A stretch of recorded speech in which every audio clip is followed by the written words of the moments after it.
Hi, folks. I'm Father Joe Grimaldi. You can call me Joe, and I'd like to welcome you to my podcast. But now, here's our host and friend, Ken Calvert.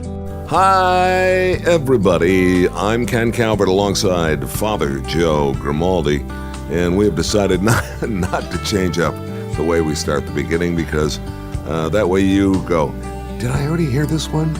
No, I think this is a new one. This is a new one. Yes. I found this in USA Today, and I'm going back, unfortunately, about 3 weeks, August 24th. And there was an article that I read that was written by Maggie Gallagher, USA Today. Title is, So Why Am I Still Catholic? Opening line, here's the most important reason, because I think it's true. And it goes on from there. You've referred to this in a couple of our podcasts, and it kind of goes back to the elephant in the room, the scandal in the church.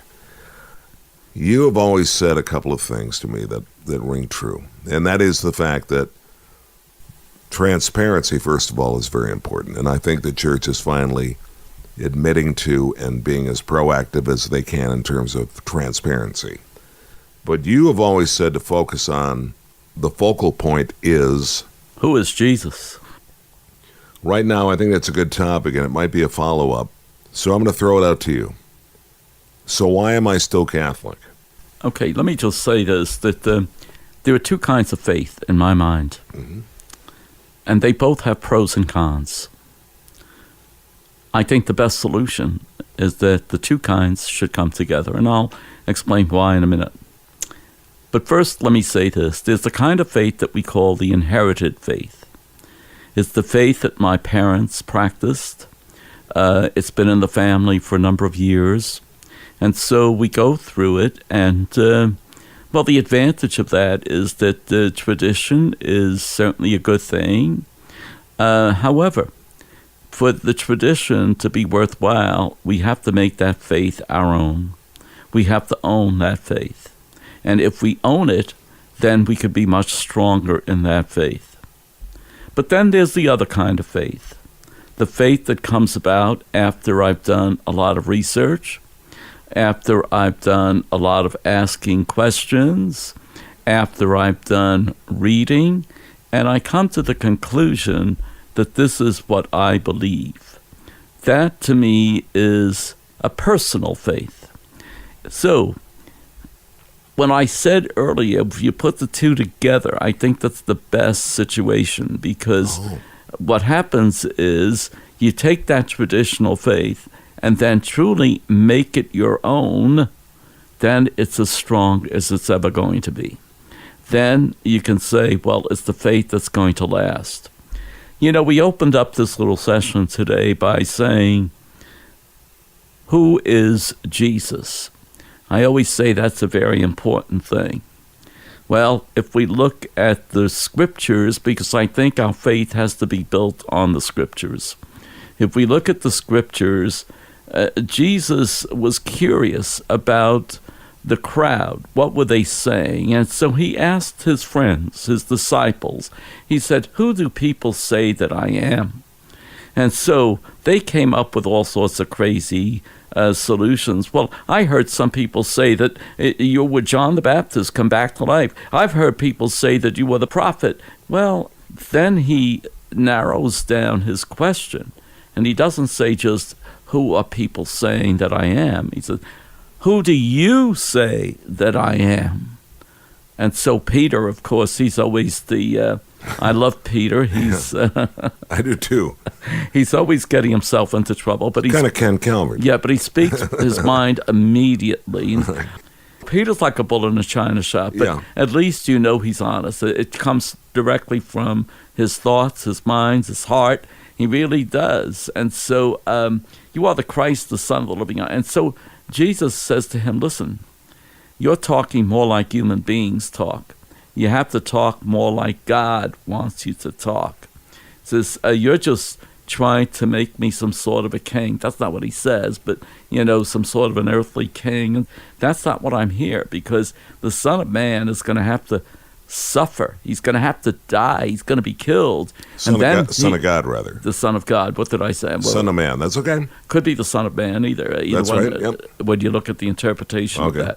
And then rising from the dead on the third day. He says, this is what it's all about. I'm afraid you're going to have to put up with this sadness. See, Peter thought, well, now we've got it made. We have the King with us. It's all going to be perfect. And Jesus wants him to realize that if you're going to be a follower of Jesus, you're going to have to pick up your cross and follow him. And that means there's going to be suffering in life. So when we speak about faith, I think faith is something that that's important. It's something that we have to establish within our own hearts, and we have to be as realistic as we can in defining it in our lives. The question that I put forth was, so why am I still Catholic? And you were talking last week and in previous podcasts that numbers are dwindling, and I think that's where Maggie was coming from when she wrote this article. You've noticed some sort of reduction in the ranks, and I think you've done a beautiful job, but as an addendum to what you just said, what are you telling people? I know we've covered it, but is there anything we haven't covered when it comes to that question? When people say, so why am I still Catholic? Yeah, there is something, I think, in my mind. To add to what I've just said, what I had said previously, let me put it that way. Sure. Basically, what I want to say is this, that to say you are a believer, to say that you are truly a follower of Jesus Christ, also means that you leave the church after you do your communion, after you do your listening to Scripture and so on. You leave the church and then you have to put it into action. If it stays with you and it doesn't go anywhere, well, we're failing. And of course, that's a weak faith. In order for the faith to be strengthened and to be strong, you have to carry it out. So, as I mentioned in a previous podcast, actually, when you have love in your heart is good, but it doesn't just stay there. It has to be moved out into action. And the same thing with faith. Our faith has to be moved. We have to be moved by love to act upon our faith. So following Jesus, yes, you're going to have to suffer and so on, and the suffering might be the daily routines that we go through and so on. But by the same token, we have to put into action what we believe. So if a fellow human being is on the street and he's hurting and truly hurting, you want to reach out to that person and do something for that person. And I'm just giving you the one example. There are many other ways that we carry out our faith. Well, what I'm saying is that I think a lot of people are reflecting back on again, and, again, I have to use it because we used it as a title, the elephant in the room and, the scandal in the church, and it goes on. And so why am I still Catholic? Well, because of the fact that you talked about at the very top of the show, it's an inherited faith. And then the second part was the personal faith. They have to come together. And a lot of people are being challenged by that thought process right now. We see if they're just using an inherited faith, the family tradition, call it whatever you will. And you see this at church on a regular basis. People come into church, they sit there like bumps in a log. They're not participating. They're just waiting for the whole thing to be over with. They don't really put their hearts into it, and therefore they're not going to carry out the mandate to reach out to others. So if it is truly a faith that's both inherited and personal at the same time, a faith that they have made their own, they're going to be able to withstand the challenges. To me, it reminds me of when Jesus was speaking about his own body and blood. And he was speaking to the crowds, and some people said, oh, I can't handle that. I will not listen to that kind of stuff. How can he say he is the body and blood? And you said before, they ran away. They ran away. They ran away. And the same thing is happening today. Because of what's happening, a lot of people are just running away. That's because their faith is not strong enough. Because those who did stay That's the beginnings, if you want, of Christianity. The people that remained after Jesus said, "This is my body, this is my blood," and they did stay. The small group did stay. The beginnings of the church began with that group. Let's put it this way. Apparently, within the Catholic Church, worldwide, there has been a powerful reset button hit. Okay? Don't you think it's being refreshed? There's no question. When I say refreshed, I'm talking probably in computer terms or whatever. Sure. People have made their decisions. They've got their opinions. But now I think it's finally getting to a point where we can be realistic about where we are and where we're going. Exactly. So you think we have a baseline from which we can build, or are we still going to see some more fallout? The fallout will always be there regardless, because it depends on the strength of the individuals. And I think, in my mind, some people are going to be strong enough to withhold. They're going to be there. They're going to be no matter what happens. By the same token, those who will say business as usual after they've gone through this and they're not stronger in their faith, obviously when things get a little bit questionable, they start walking away. So we're always going to have a little bit of that, because there are people that come to church not because they want to be there and pray. They're coming to church because they have their different reasons. This is a perfect time to go to church, and then later we'll go to brunch. Nothing wrong with going to brunch afterwards. Yeah. But if we're going to church just so that the timing for brunch is okay, something's wrong So that with you can that tell the picture. people at brunch we just came from a beautiful mass. Yeah. Right, this type of thing. Yeah. The music was wonderful and Yeah. all of this other stuff. Right. And you should hear that choir. It's powerful and so on. But the thing is this, what I'm saying is I'm not trying to make fun of people that actually do pray and then go to brunch, because that's what they were going to do with the family anyway. But I'm talking about people that treat it lightly. So when you have people who have not yet called the faith their own, they haven't owned it yet, well, that means they're still a little bit on the fence. Yes, but boy, given a crisis, they certainly find it quickly, don't they? They leave it or they find it, either way. What I'm saying, though, A personal... I'm talking about, okay, it may be an inherited faith and just sort of a routine.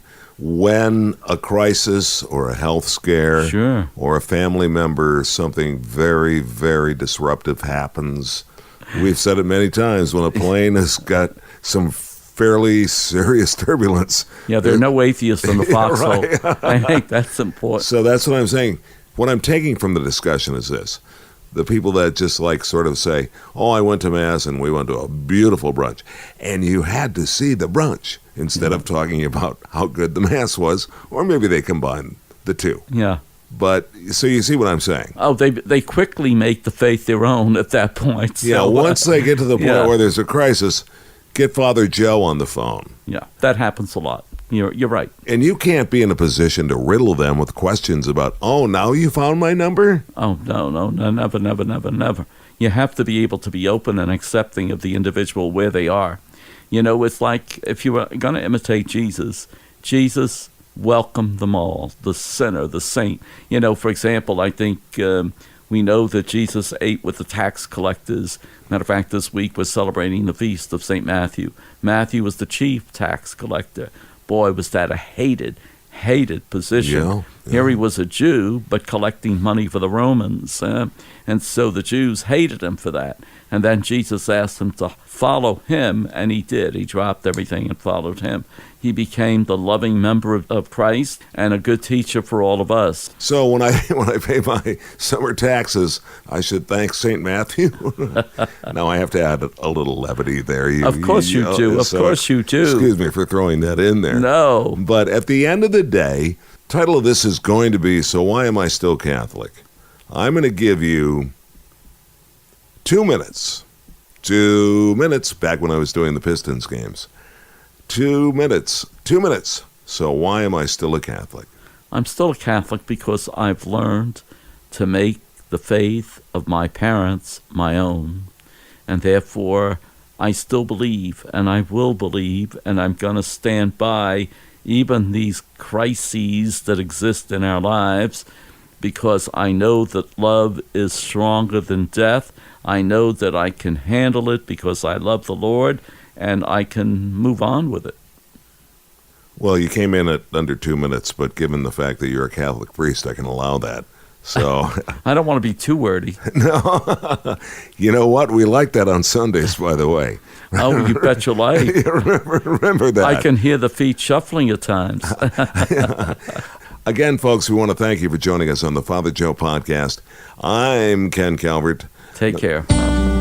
This is Father Joe Grimaldi, and I look forward to seeing you next time on the Father Joe podcast. If you'd like, you can email us. It's frjoepodcast@gmail.com. That's frjoepodcast@gmail.com. We're also on Facebook. Simply search Father Joe Grimaldi.